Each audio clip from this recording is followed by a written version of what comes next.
Welcome to the Tutorial Hub. Please enter your security credentials.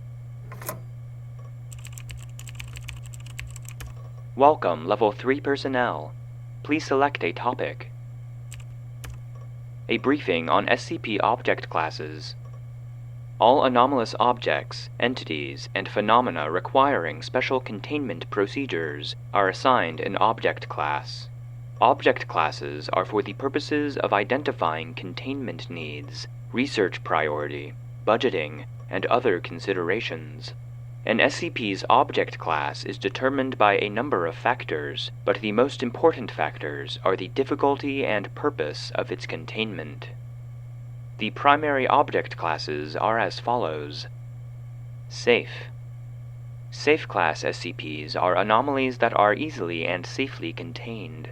This is often due to the fact that the Foundation has researched the SCP well enough that containment does not require significant resources, or that the anomalies require a specific and conscious activation or trigger.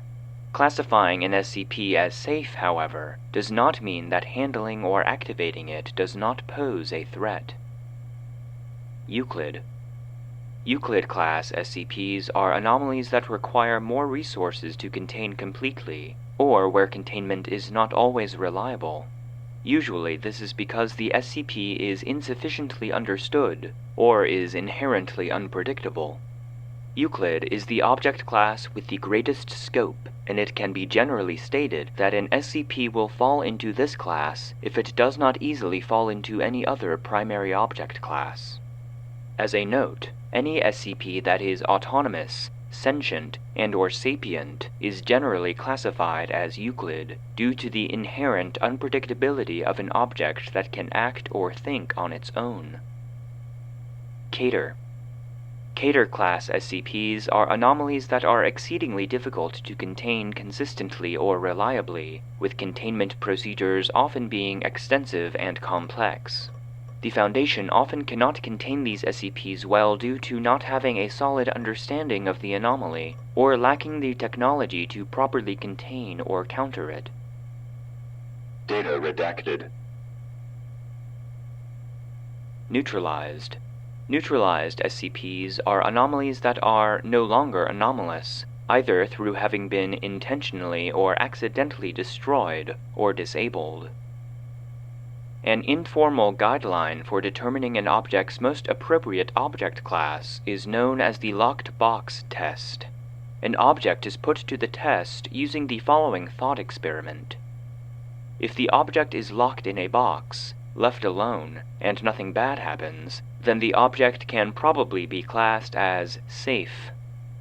If it is locked in a box, left alone, and it is not clear what might happen, then it can probably be classed as Euclid. If it is locked in a box, left alone, and it easily escapes, then it can probably be classed as Cater. If Data redacted. The locked box test does not apply to neutralized SCP objects, as there would no longer be need for a box.